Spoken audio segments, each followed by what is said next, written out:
لە پێشوازی جەژنی ڕەمەزاندا بە شەوانیش نێو بازاڕی شاری سلێمانی هەروەک ڕۆژ پڕە لە جوڵە. دوکان و فرۆشیاران پێداویستیەکانی جەژنیان بۆ هاوڵاتیان نمایش کردووە. ناو بازاڕ پڕە لە خواردن و جلوبەرگ و چەرەسات و چکلێت و شیرینی، بەڵام کەمترین فرۆشیان هەیە.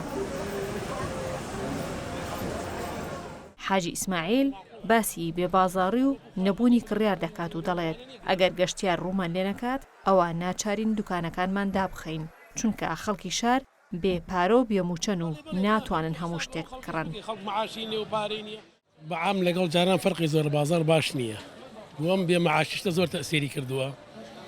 ئەوەیە مەسەلەکە. ئەوەی زۆر پێویستی پێداویستی زەروری نەبێ خەڵک نایکڕێ. ئەی تۆگە پارەکەت پێ لە بازارە سەرفێکەی. ئەی چۆن ئەو خەڵک هەمووی ئیسفاداکە. ئەمڕۆ خەڵک هەمووی چاوی لەوەیە میوانی بغەیری شارەکە بێت ئیسفادە لەوە بکەن. ئەم بەعام خەڵکی شارەکە معاشی بەعام کەمە. یەحیا و خێزانەکەی بەم شەوە هاتوون پێداویستیەکانی جەژن بکڕن. ئەوان باسی خراپی گوزەرانی هاوڵاتیان و بەرزبوونەوەی نرخەکان دەکەن. لەگەڵ ئەوەشدا ناچارن لە بۆنەیەکی وەهادا بێنە بازاڕ و پێداویستیەکانیان بۆ جەژن بکڕن.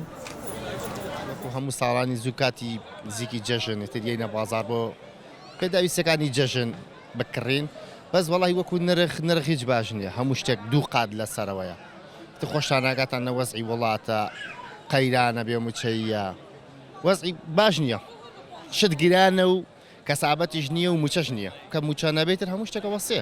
ئەوە کۆی کێسایی بینین چاخۆ موچە نییە، ئەوە تا بازار وەسا. ئەمە شەوی جەژن نییە بەڕاستی، ئەو نەچووە لە بازار.